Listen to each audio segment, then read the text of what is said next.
यहाँ पर हम लूजर्स क्लब के बच्चों को देखते हैं जो कि पेनीवाइज को हराने के बाद एक ब्लड ओथ लेते हैं जिसमें वो प्रॉमिस करते हैं कि अगर 27 सालों बाद पेनीवाइज दोबारा वापस आ गया तो वो फिर से एक होकर उसका मुकाबला करेंगे और इस बार वो उसे जान से मार डालेंगे। फिर हमें 27 साल बाद की कहानी दिखाई जाती है जहाँ पर उसी जगह यानी डेरी टाउन में एक फेस्टिवल चल रहा होता है। इस फेस्टिवल में हम दो बॉयज को देखते हैं जिन्हें दूसरे बॉयज तंग कर रहे थे। रात को जब वो लड़के फेस्टिवल को छोड़कर अपने घर के लिए जा रहे होते तो वो बॉयज एक बार फिर से उन्हें परेशान करने लगते और तभी वो लोग एक दूसरे को मारने लगते हैं। मारपीट के दौरान वो लोकल बॉयज उन दोनों फ्रेंड्स को काफी जख्मी कर देते हैं और उनमें से एक फ्रेंड को उठाकर वो ब्रिज से नीचे रिवर में फेंक देते हैं। उन बॉयज के जाने के बाद दूसरा लड़का जो कि जख्मी था अपने फ्रेंड को ढूंढने के लिए ब्रिज के नीचे आता है। नीचे आकर वो देखता है कि रिवर के दूसरे किनारे पर उसके फ्रेंड को एक क्लाउन ने पकड़ा हुआ है और देखते ही देखते वो क्लाउन अपने खतरनाक और बड़े बड़े दांतों को बाहर निकालता है और उसके दोस्त को काट कर खा लेता है। यहाँ पर ये बात साबित हो जाती है कि 27 सालों बाद पेनीवाइज वापस आ गया है और उसका लोगों को मारने का सिलसिला भी शुरू हो चुका है। इसके बाद हमें माइक दिखाया जाता है। अब क्योंकि 27 साल गुजर चुके थे तो वो भी काफी बड़ा हो गया था। उस बॉय की डेथ की न्यूज सुनकर माइक उस रिवर के पास जाता है जहाँ पर वो देखता है कि ब्रिज के एक पिलर पर खून से कम हो लिखा हुआ, जिसे देखकर वो फौरन समझ जाता है कि पेनीवाइज वापस आ चुका है। माइक लाइब्रेरी में आकर लूजर क्लब के बाकी मेंबर्स की डिटेल्स और कॉन्टेक्ट नंबर ढूंढने लगता है। सिर्फ माइक ही डेरी टाउन में रह गया था, उसकी बाकी फ्रेंड्स अलग अलग जगहों पर सेटल हो गई। कॉन्टेक्ट नंबर सॉर्ट आउट करने के बाद वो एक एक करके सबको कॉल करता है। माइक सबसे पहले बिल को कॉल करता है जो कि अब एक पॉपुलर राइटर बन गया था। पहले तो वो माइक को पहचानता नहीं लेकिन फिर वो माइक को पहचान लेता है। माइक बिल को मिलने के लिए बुलाता है और वो फाइनली एग्री हो जाता है। इसके बाद माइक बेन को कॉल करता है जो कि अब काफी रिच आदमी बन गया था और पहले पहले वो भी माइक को नहीं पहचान पाता। इसके बाद माइक बेविरली को कॉल करता है जो कि एक बहुत ज्यादा रिच आदमी की वाइफ थी और माइक की कॉल आने की वजह से उसका हस्बैंड उसे मारने लगता है। बदले में बेविरली अपने हस्बैंड को मारकर वहां से निकल जाती। सबसे लास्ट में माइक अपने एक फ्रेंड को कॉल करता है और वो उसकी कॉल से इतना डिस्टर्ब हो जाता है कि वो बाथटब में अपनी वेन काटकर सुसाइड कर लेता है। और इस फ्रेंड जिसने सुसाइड की थी इसका नाम होता है स्टैनली। वो सारे फ्रेंड्स डेरी टाउन में वापस आ जाते हैं और एक रेस्टोरेंट में वो एक दूसरे से मिलते हैं। अब क्योंकि डेरी टाउन में उनकी बचपन की बहुत यादें और वो अपने बचपन की बातें एक दूसरे से शेयर करके काफी इंजॉय करते हैं। फिर माइक उन लोगों को बताता है कि उसने किस मकसद के लिए उन लोगों को यहाँ पर बुलाया। माइक बताता है कि आखिरकार 27 सालों बाद पेनीवाइज दोबारा वापस आ गया है और लोगों की डेथ होना शुरू हो गई। वो कहता है कि क्योंकि उन लोगों ने ब्लड ओथ ली थी तो वो फिर से एक होकर उस पेनीवाइज का मुकाबला करेंगे और उसे जान से मारेंगे। ये सुनकर वो सब फ्रेंड्स काफी डर जाते हैं क्योंकि कोई भी दोबारा पेनीवाइज का मुकाबला करना नहीं चाहता था। फिर ये लोग एक एक करके अपनी फॉर्चून कुकीज को ओपन करते हैं और बहुत बहस के बाद फॉर्चून कुकीज ये सेंटेंस बनाता है, guess Stanley could not cut it. इस मैसेज को पढ़कर वो लोग डिस्टर्ब हो जाते हैं क्योंकि वो समझ जाते हैं कि कोई गड़बड़ है और उनके फ्रेंड स्टैनली के साथ कुछ हुआ। रेस्टोरेंट से बाहर आकर बेविरली स्टैनली को कॉल करती है जहाँ पर उसे पता चलता है कि स्टैनली की डेथ हो गई है क्योंकि उसने सुसाइड कर लिया है। सुनकर वो लोग और ज्यादा डर जाते हैं और एक एक करके वहाँ से जाने लगते हैं और लास्ट में माइक बिल को अपने साथ रुकने पर एग्री कर लेता है। माइक बिल को उस जगह पर लेकर जाता है जहाँ पर वो रहता था और वो एक लाइब्रेरी थी। घर लाने के बाद माइक बिल को पानी में एक ड्रग मिलाकर पिलाता है जिससे उसे विजन्स आने लगते हैं और माइक उसे एक एंशिएंट सेरामिक दिखाता है जिसमें वो पेनीवाइज को कैद कर सकते हैं। माइक बिल को बताता है कि 18th सेंचुरी में एक अमेरिकन ट्राइब ने रिचुअल परफॉर्म करके पेनीवाइज को इस एंशिएंट सेरामिक में कैद किया था और वो उस ट्राइब से मिलकर आया था और साथ में उनका सेरामिक भी चुरा लाया था ताकि वो पेनीवाइज को इसमें कैद कर सके। विजन्स की वजह से बिल वो सब कुछ देख लेता है जो माइक के साथ हुआ था और फाइनली वो एग्री हो जाता है। दूसरी तरफ होटल में बेविरली बेन को बताती है कि उसने हमेशा अपने स्केरी ड्रीम्स में अपने फ्रेंड्स को मरते हुए देखा है और वो बताती है कि उसने ये भी पहले से देखा हुआ था कि उसका फ्रेंड स्टैनली सुसाइड करके ही मरेगा। और यहाँ पर वो लोग सोचते हैं कि अगर उन्होंने पेनीवाइज को नहीं मारा तो वो 1 बाय 1 ऐसे ही मारे जाएंगे। ये लोग भी माइक का साथ देने के लिए एग्री हो जाते हैं और तभी वहाँ पर माइक और बिल भी आ जाते हैं और वो सब फ्रेंड्स मिलकर पेनीवाइज को खत्म करने का प्लान बनाते हैं। माइक उन्हें बताता है कि पेनीवाइज को मारने के लिए उन्हें एक रिचुअल परफॉर्म करना होगा और इस रिचुअल में उन सब फ्रेंड्स को उनके पास ही कनेक्टेड चीजों को लाना होगा ताकि वो उन सब चीजों को जलाकर पेनीवाइज को मार डाले और ये सब कुछ वो एंशिएंट सेरामिक में ही करेंगे और वो सब फ्रेंड्स अलग अलग होकर अपने पास ही कनेक्टेड चीजों को ढूंढने लगते हैं। सबसे पहले बेविरली अपने उस घर में जाती है जहाँ पर वो छोटे होते हुए अपने फादर के साथ रहा करती है। वहाँ पर वो एक लेडी से मिलती है जो अब उस घर में रह रही थी। बेविरली रूम के एक हॉल में वो लेटर निकालती है जो बचपन में बेन ने उसे दिया था। बेविरली जब जाने लगती है तो वो बूढ़ी औरत एक डीमन में बदलकर उस पर अटैक कर देती है लेकिन बिल्कुल ठीक वक्त पर बेविरली वो लेटर लेकर वहाँ से भाग जाती है। फिर बिल उसी सीवर के पास आकर रुकता है जहाँ पर बचपन में पेनीवाइज उसके छोटे भाई को उठाकर ले गया था। उस सीवर के पास जाकर बिल चिल्लाते हुए रोते हुए पूछता है कि आखिर इतने सारे बच्चों में उसने सिर्फ उसके भाई को ही शिकार क्यों बनाया। तब रिप्लाई में उस सीवर में से पेनीवाइज की आवाज आती है और वो कहता है कि उसे बिल चाहिए था और बिल उसे नहीं मिला तो वो उसके भाई को उठाकर ले गए और तभी उसे सीवर में उसका छोटा भाई हाथ में वही कागज की बोर्ड पकड़े हुए नजर आता है जो बचपन में उसी ने उसे बनाकर दी थी। बिल उस सीवर में हाथ डालकर अपने भाई को बाहर निकालने की कोशिश करता है। तब पेनीवाइज बहुत सारे हाथों की मदद से बिल को अंदर खींचने की कोशिश करता है। बिल जल्दी से अपना हाथ छुड़ाकर उस सीवर से बाहर आ जाता है और उसके हाथ में उसके भाई को बना के दी गई वही कागज की बोर्ड रोबोट आ जाती है और उसे उसकी पास से जुड़ी हुई चीज भी मिल जाती है। रिची को बचपन का कॉइन मिलता है और इसी तरह बाकी फ्रेंड्स को भी उनके बचपन से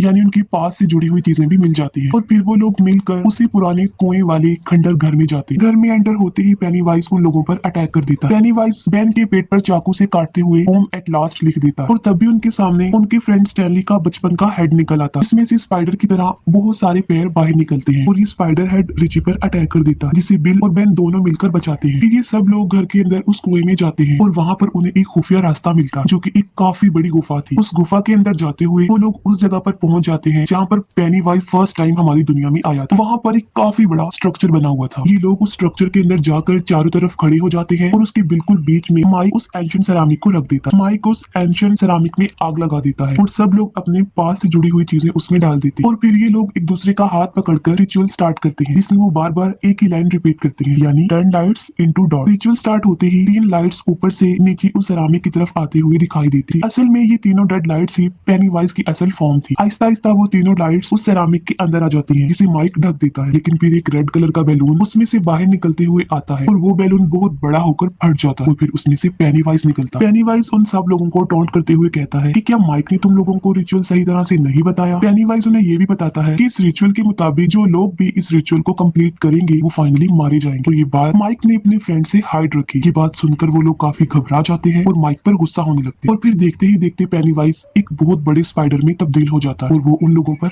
अटैक कर देता है और उन लोगों को अलग अलग करके विजन्स दिखाता है। विजन्स में वो उन लोगों को उन्हीं चीजों से डराता है जिससे वो डरते हैं। फिर पेनीवाइज रिची को अपनी लाइट्स दिखाकर हवा में फ्लाई करता है और यहाँ पर उनका फ्रेंड एडी हिम्मत करके एक सरिया उठाकर पेनीवाइज की तरफ फेंकता है, जो सीधा जाकर उसके मुंह में लगता है। उससे पेनीवाइज को चोट लगती है, वो जख्मी हो जाता है और तड़पने लगता है। उसको तड़पता देखकर एडी समझता है कि शायद वो पेनीवाइज को मारने में कामयाब हो गया है, लेकिन तभी पीछे से आकर पेनीवाइज एक स्पाइडर लेग से एडी पर स्टैब कर देता है और अब वो लोग समझ चुके थे कि उनकी मौत उनके सामने है, वो अब नहीं बच पाएंगे। तब माइक उन्हें बताता है कि अभी पेनीवाइज अपनी पावरफुल और खतरनाक फॉर्म में है, वो लोग उसे इस सिचुएशन में नहीं हरा सकते। उन लोगों को उसे छोटे साइज में करना है और ये लोग एक बार फिर से पेनीवाइज से ना डरते हुए एक होकर उसका मुकाबला करते हैं और उसकी काफी इंसल्ट करते हैं। ये लोग उसकी इतनी इंसल्ट करते हैं कि वो साइज में छोटा होते हुए बहुत ज्यादा छोटा हो जाता है। जैसे ही पेनीवाइज साइज में बिल्कुल छोटा हो जाता है, माइक उसका हार्ट निकाल लेता है और वो सब लोग मिलकर उसके हार्ट को अपने हाथों से क्रश कर देते हैं और अब फाइनली पेनीवाइज मर जाता है। फिर वो लोग अपने फ्रेंड एडी के पास आते हैं जिसे पेनीवाइज ने स्टैब किया था और वो देखते हैं कि वो भी मर चुका है, जिससे रिची और उसके बाकी फ्रेंड्स काफी अपसेट हो जाते हैं। फिर वो सब लोग अपने बचपन को काफी मिस कर रहे होते हैं। इसके बाद सब लोगों को उनके फ्रेंड स्टैनली, जिसने सुसाइड कर लिया था, उसका लेटर मिलता है जिसे उसने मरने से पहले सबके लिए लिखा था। वो लिखता है कि माइक की कॉल आने के बाद वो काफी ज्यादा डर गया है। वो बताता है कि वो जानता था कि वो पेनीवाइज का कभी भी मुकाबला नहीं कर पाएगा और वहां आकर वो लोगों की हेल्प करने की बजाय उनके लिए मुसीबत का रीजन बन जाएगा और फाइनली उसने सुसाइड को ही अपने लिए ज्यादा बेटर समझा और इसके साथ ही ये मूवी यहीं पर एंड हो जाती है।